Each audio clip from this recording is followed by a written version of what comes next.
អញ្ចឹងខ្ញុំត្រូវយល់ថារាល់ថ្ងៃហ្នឹងគាត់លើកទឹកហ្នឹងវាហត់របៀបម៉េចគាត់ទៅដឹកជញ្ជូនហ្នឹងវាបញ្ហាអីខ្លះហើយតើពេលយើងចោះទៅលក់ហ្នឹងយើងអាចជួបបញ្ហាអីខ្លះ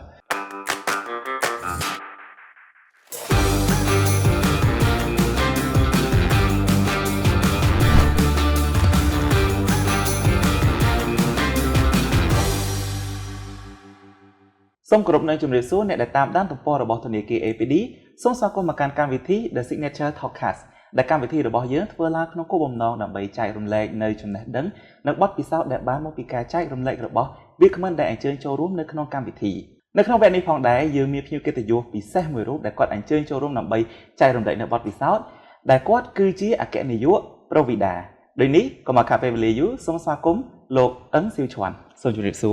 របងបាទសុខសប្បាយបងបាទ It's a pleasure to be on the show today បាទអរគុណច្រើនដែលបានចំណាយពេលវេលាដឹងថារវល់ខ្លាំងមែនតើមានការងារទៅធ្វើច្រើនប៉ុន្តែបានឆ្លៀតពេលចូលមកក្នុង podcast របស់យើងបាទបងអរគុណច្រើនបងដែលឲ្យខ្ញុំមានឱកាសដើម្បីមកចូលរួមកម្មវិធី podcast នៅខាង APD Bank នេះដែរបាទអូខេអញ្ចឹងអាចជាដំបូងអាចជួយណែនាំខ្លួននិងប្រវត្តិខ្លះៗទាក់ទងទៅនឹងការសិក្សាអីតិចតួចជូនទៅដល់អ្នកតាមដានបានទេអូខេខ្ញុំបាទឈ្មោះអឹងស៊ីឈួនខ្ញុំជាអគ្គនាយកខាង Provida បច្ចុប្បន្ននេះគឺខ្ញុំអាយុ24ខ្ញុំមានបងប្អូន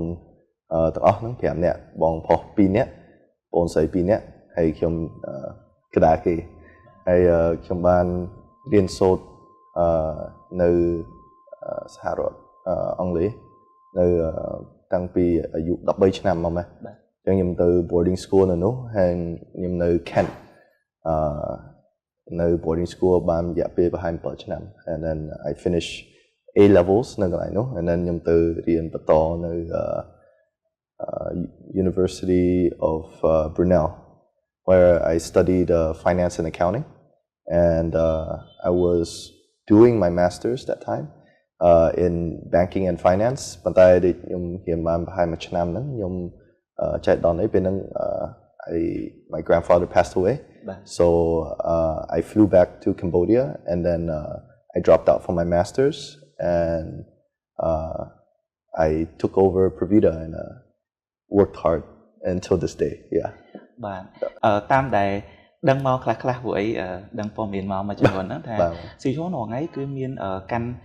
ការងារកាន់ business ច្រើនហើយបាទអាចរៀបរាប់ត្រួសថាមាន business អីគេខ្លះទាក់ទងទៅនឹងវិស័យអីគេខ្លះចឹងបាទbusiness ខ្លះនៅក្នុងវិស័យដូចធនាគារឈ្មោះ Dom Peng Specialized Bank ខាងវិស័យធានារ៉ាប់រងគឺជា People Partner Insurance ហៅកាត់ថា PPI មានដូចជា Provida អរគ្នាស្គាល់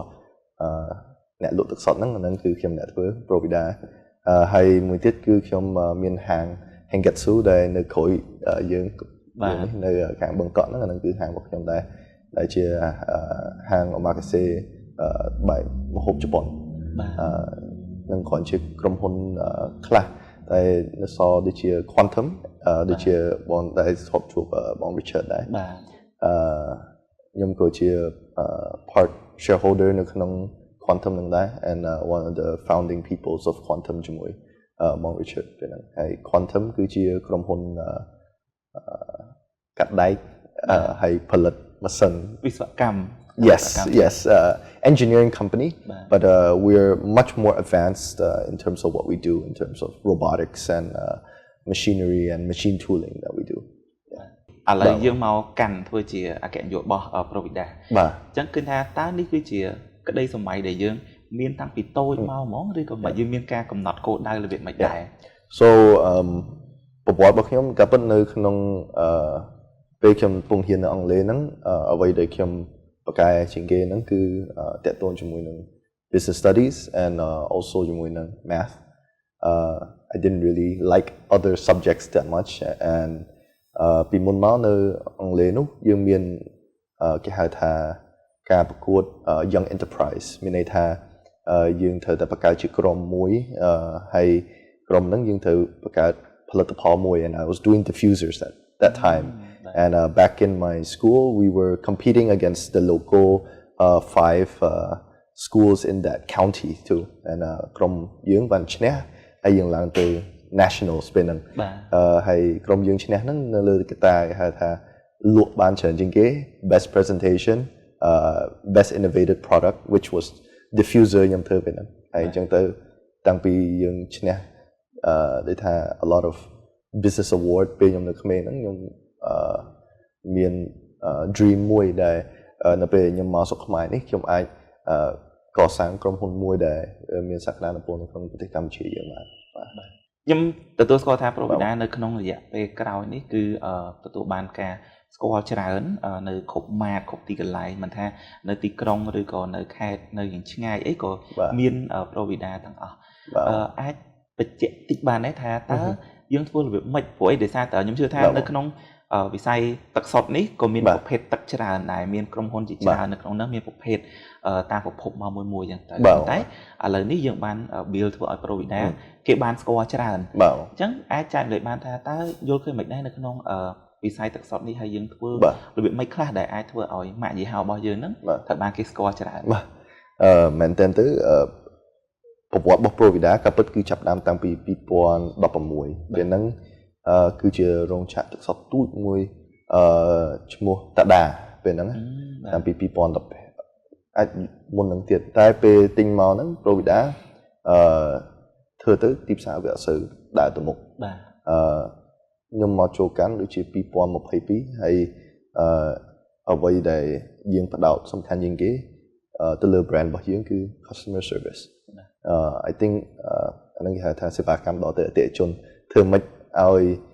ទី1 brand name របស់ Provida ហ្នឹងពេលគេគិតមើលទៅគេគិតថាទឹកយើងគឺជាទឹកដែលគេអាចជឿជាក់បានមានន័យថាជឿជាក់ទាំងប្រភពជឿជាក់ទាំងសេវាកម្មអញ្ចឹងវាមក complete cycle មួយដែលវាធ្វើឲ្យ branding របស់យើងវាមានការទទួលស្គាល់ពីមនុស្សម្នាក់ទៅមនុស្សម្នាក់ហើយអ្វីដែលខ្ញុំចូលមកដំបូងពី2022មកគឺយើងផ្ដោតទៅលើ distribution របស់យើងមានន័យថាឲ្យអតិថិជនគាត់សាកល្បងហូបស្គាល់អំពីទឹកយើង and then over time we keep on trying to make sure we maintain វិន័យមួយដែលយើងនិយាយថាសេវាកម្មរបស់យើងវាមិនអាចធ្លាក់ចុះទី2គឺតាក់ទងជាមួយនឹងគុណភាពរបស់យើងគឺត្រូវនៅថេរដូចចឹងរហូតតាក់ទងជាមួយនឹង quality control and quality assurance អញ្ចឹងមែនតើទៅគឺover this period of 2 years we can see ថា our អតិថិជនគាត់មានទំនុកចិត្តខ្ពស់ដែលគាត់គិតថាទឹករបស់យើងគឺជាទឹកដែលគាត់អាចពិសារាល់ថ្ងៃដែលមានគុណភាពខ្ពស់ហើយសេវាកម្មរបស់យើងគឺមិនឲ្យគាត់អត់សុបាយចិត្តទេបាទជឿឆ្លងប្រកាសជាមានចក្ខុវិស័យមើលឃើញរឿងអីមួយដែលមិនថាឃើញតែខ្លួនឯងទេបាននាំក្រុមទៅឲ្យពួកគាត់ build team ដើម្បីគាត់ទៅដូចមួយយើងដែរដូចលើកឡើងមិញតទៅនឹង discipline ការសាកល្បងហើយនឹងការដែល customer service ចឹងអាចចែកម្លែកអំពីវិធីសាស្ត្ររបស់យើងដោយសារតែយើងគឺជាអ្នកដឹកនាំមួយដែលវ័យក្មេងហើយយើងដឹកនាំ team របស់យើងមួយទាំងមូលហើយការលក់ហ្នឹងគឺនៅក្នុងថ្នាក់ជាតិទៀតមានន័យថាគ្រប់ទីកន្លែងអញ្ចឹងជឿថារឿងនេះអត់ស្រួលទេតែអាចចែកម្លែកថាតើវិធីសាស្ត្រនៃការដឹកនាំរបស់យើងក្នុងនាមជាអ្នកដឹកនាំវ័យក្មេងម្នាក់តើយើងធ្វើវាមិនខ្លះមែនតើទៅគឺពេលយើងចាប់ផ្ដើមសំខាន់ជាងគេគឺយើងត្រូវចាប់ដើមបញ្ហារឿងហានិភ័យឬក៏អ្វីដែលជាកង្វល់របស់យើងវាតែងតែមានហើយមែនតើទៅឲ្យតែយើងបានចាប់ដើមយើងជួបបញ្ហាច្រើនសំខាន់កុំឲ្យធ្វើបញ្ហាហ្នឹងម្ដងទៀត make the same mistake again and again the main strategy យុទ្ធសាស្ត្រសំខាន់ជាងគេដែលខ្ញុំបានធ្វើហ្នឹងគឺតាក់ទងជាមួយនឹងគេហៅថា servant leadership មានន័យថាពេលខ្ញុំចូលទៅដឹកនាំហ្នឹងគឺខ្ញុំ first time being a CEO too first time taking lead of sales team first time taking lead of finance team អញ្ចឹងទៅខ្ញុំត្រូវធ្វើដល់ពីក្រុមឡើងមកវិញ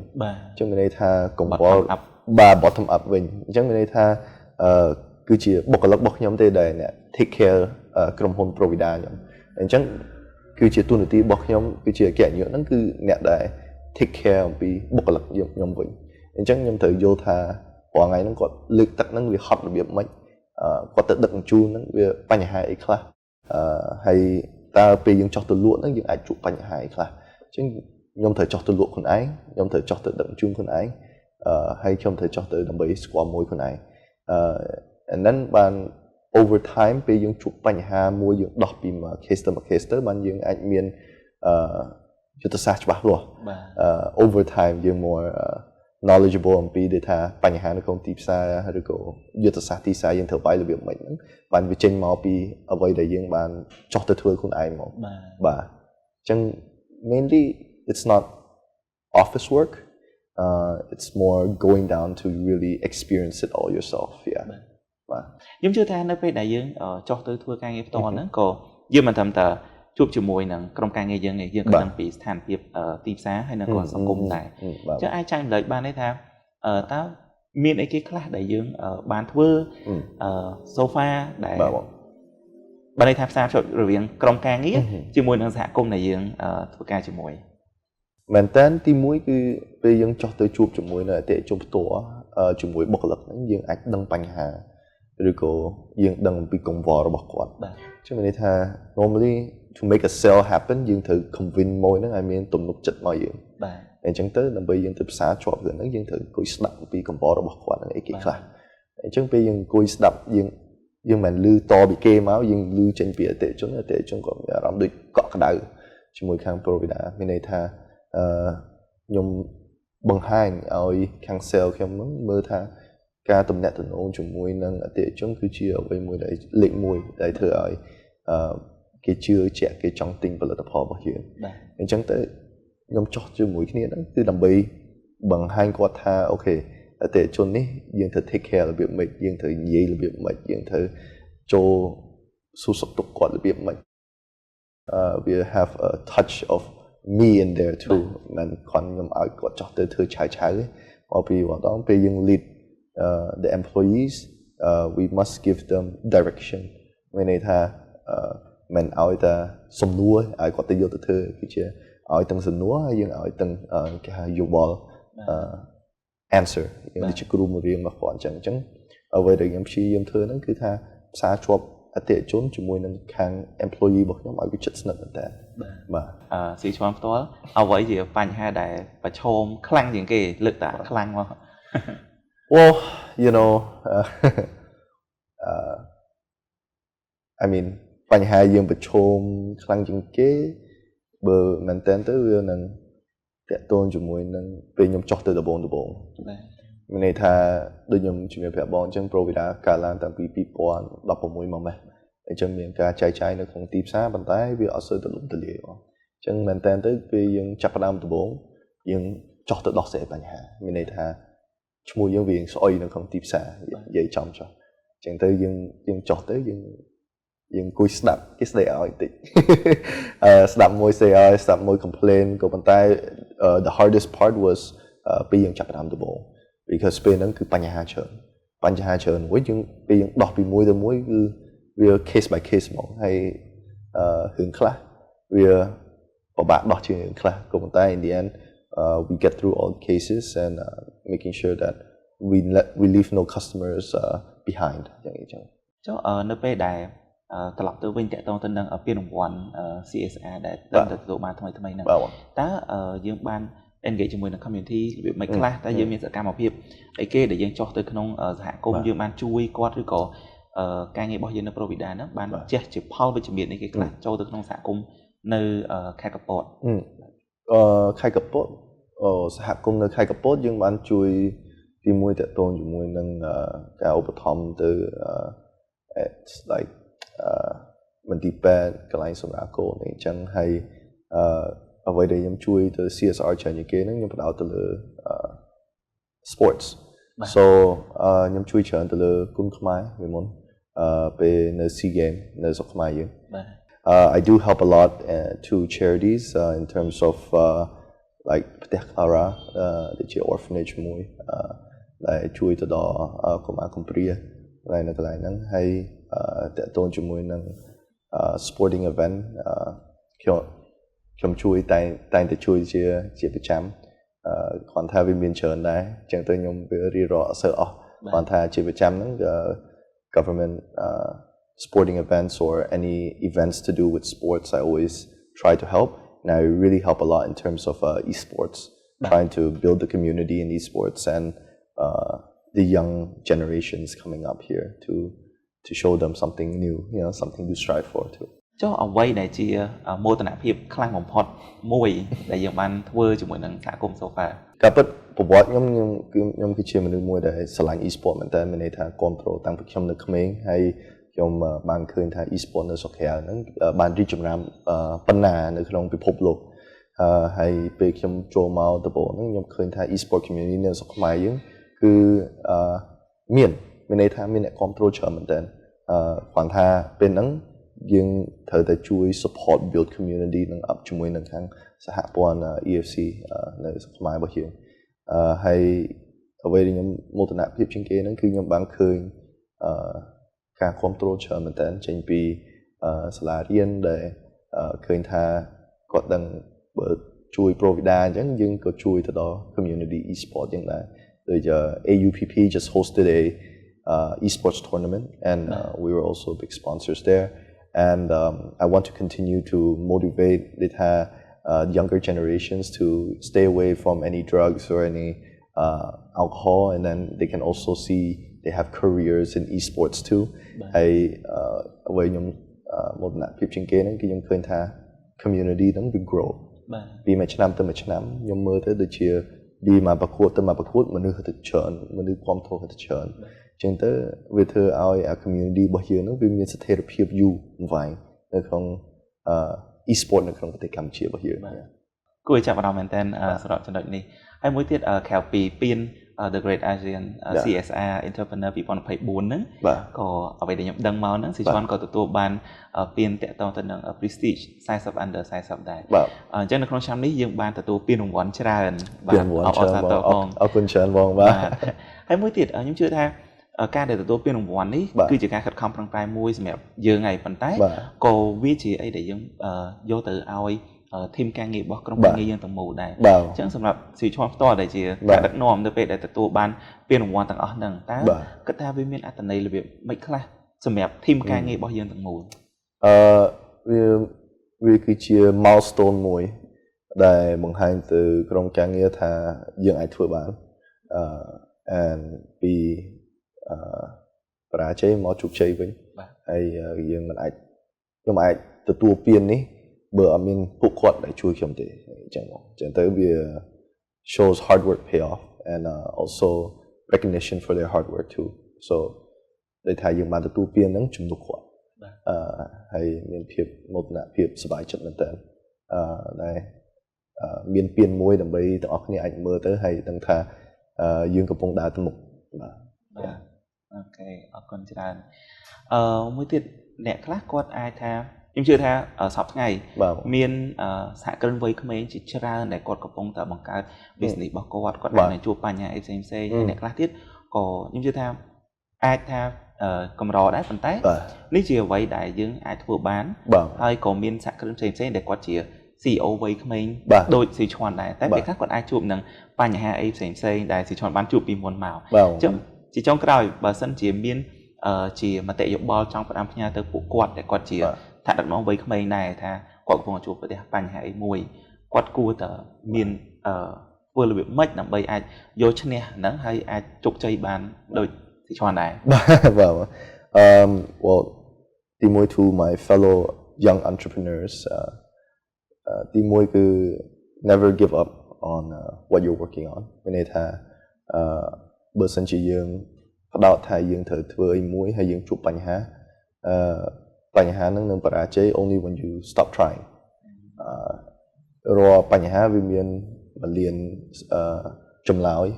មាន many different ways that you need to explore to tackle that problem ក៏ប៉ុន្តែឲ្យតែយើងអត់ដែល give up ហើយយើង keep moving forward keep trying more there's always going to be a good day coming out you will find the solution to the questions that you're trying to ask yourself the biggest thing is to never give up because once you give up then you already have failed you can never fail if you never stop trying it that's what I want to say to my young entrepreneurs out there បាទអរគុណច្រើនចឹងចូលមកដល់ចំណុចមួយទៀតខ្ញុំចង់ដឹងថា ដោយសារតើភាគច្រើនក្រុមហ៊ុនតើតើយើងបង្កើតបាន profit បានយើងចាប់ផ្ដើមគិតគូរអំពីសកម្មភាពសង្គមប៉ុន្តែដល់ឡែកសម្រាប់ Provida គឺយើងធ្វើការងាររបស់យើងបដៅហើយយើងគិតគូរអំពីសកម្មភាពសង្គមផងដែរតើមានជាចំណុចអីពិសេសដែរសម្រាប់ចំណុចនេះបាទការពិតតើតូនជាមួយសកម្មភាពសង្គមហ្នឹងគឺជាអ្វីមួយដែលយើងចង់ give back to សង្គមវិញមកពីគឺជាសង្គមហើយដែលជួយគាំទ្រទៅលើផលិតផលរបស់ Provida អញ្ចឹងពីខ្ញុំទៅវិញខ្ញុំមានតែជួយគាំទ្រទៅសង្គមវិញមានន័យថាផ្ដល់ជាការជំនួយទៅលើវិស័យកីឡាវិស័យកីឡាការសិក្សាឬក៏ orphanages and charities and yeah it's more to do with trying to show អតិថិជនយើងថា Provida is just more than a bottle of spring water company យើងគឺជា body មួយដែលព្យាយាមជួយទៅដល់កន្លែងណាដែលយើងអាចជួយបាននៅក្នុងសង្គមបាទខ្ញុំចាំបានន័យថានេះជាការដែលយើងបង្ហាញពីការអរគុណទៅដល់អតិថិជនដែលបានគ្រប់គ្រងជាមួយនឹង Provida ហើយទន្ទឹមនឹងដំណើរគ្នាគឺបានន័យថាយើងចូលរួមសកម្មភាពសង្គមផងយើងធ្វើ business ផងមិនបាច់ចាំថាតើក្រុមហ៊ុនយើងចំណេញតើក្រុមហ៊ុនយើងធំចំណេញបានច្រើនបានយើងត្រឡប់ទៅផ្ដល់ជូនដល់សង្គមវិញតែយើងធ្វើទន្ទឹមគ្នាអញ្ចឹងពេលយើងធ្វើទៅយើងមានអារម្មណ៍ដូចថាខាងអតិថិជន Provida ពេលគាត់ទិញមកដល់របស់ Provida ហ្នឹងក៏កំពុងតែជួយទៅដល់ការងារសង្គមដែល Provida កំពុងធ្វើដែរបាទតើតើទៅនឹងប្រភេទទឹកដែលសារយើងបានលឺហើយថាមានប្រភពទឹកជាច្រើនប្រភេទអញ្ចឹងសម្រាប់ស៊ីឈ្មោះផ្ទាល់ហើយនឹង Provida ផ្ទាល់ហេតុអីបានយកប្រភពទឹកមកពីធ្លាក់ជាប្រភេទទឹកធ្លាក់មកជា spring water មកពីក៏ពិតនៅក្នុងប្រទេសឧទាហរណ៍ដូចប្រទេសចិនឬក៏ប្រទេសចិន the biggest water brand នៅប្រទេសចិនគឺជា Nongfu spring water ហើយក៏ពិតពេលខ្ញុំនៅរៀនហ្នឹងa lot of people know about Nongfu spring water the world richest man in China actually is selling spring water but nevertheless niche market ដែលខ្ញុំបាន select ហ្នឹងគឺមកពីខ្ញុំជឿថាប្រជាពលរដ្ឋរបស់ខ្មែរយើង should have access to great drinking water at a fair price meaning ថាយកតម្លៃដូចគ្នាហ្នឹងទិញបានទឹកដែលមានជាតិរ៉ែនៅក្នុងហ្នឹងដែរអញ្ចឹង the idea was to make a premium looking spring water but sell it at the same price as a normal purified water market spring water for all that's sort of like the concept that I thought about អញ្ចឹងទៅពេលខ្ញុំនឹកគិតទៅដល់ design របស់កេះហើយដបយើងbut នេះគឺជាអ្វីដែលខ្ញុំគូខ្លួនឯងទេ so because ពីមុន I'm an artist នៅក្នុង GCSE ខ្ញុំចូលចិត្តគូគំនូរអញ្ចឹងទៅពេលខ្ញុំdesign ទៅលើកេះហើយនឹងសបក label ថ្មីហ្នឹងគឺខ្ញុំ envision ទៅលើhow can Cambodia have its first Evian water similar to what Evian builds in France it's their water is very well known all over the world អញ្ចឹងទៅនៅខ្មែរយើងក៏មានទឹកល្អដែរទឹកឆ្ងាញ់ដែរអញ្ចឹងយើងធ្វើម៉េចដើម្បីយើងឲ្យ that premium feel in the carton and the premium feel in the label តើខ្ញុំស្រឡាញ់អានឹងខ្លួនឯងខ្ញុំគូខ្លួនឯងអានឹងបើវាអាចចេញមកគឺជាផលិតផលដែលខ្ញុំ confident ថាអតិថិជនគាត់ពេញចិត្តដែរនៅពេលដែលគាត់ទិញផលិតផលរបស់ខ្ញុំបាទ I see ល្អមែនតើមានន័យថាយើងធ្វើការងារជាអ្នកដឹកនាំហើយយើងចុះទៅ market ខ្លួនឯងហើយ product ដែលយើងធ្វើហ្នឹងគឺគូចេញផ្ទាល់ពីខ្លួនឯងដែលយើង vision ចេញមកថែមទៀតបាទអញ្ចឹងតកតងទៅនឹងចក្ខុវិស័យរបស់យើងសម្រាប់ business របស់យើងដែលយើងគឺជាអ្នកដឹកនាំមួយរូបតើយើងមើលឃើញថាតើចក្ខុវិស័យតទៅមុខយើងចង់នាំ business របស់យើងទៅដល់កន្លែងណាមែនតើអ្វីដែលខ្ញុំមើលហ្នឹងគឺថាខ្ញុំចង់ធ្វើជាអ្នកផលិតទឹកសុទ្ធអ្នកចែកចាយទឹកសុទ្ធមួយដែលយើងអាចឈានទៅដល់ចែកចាយនៅក្នុងទីផ្សារអន្តរជាតិបាន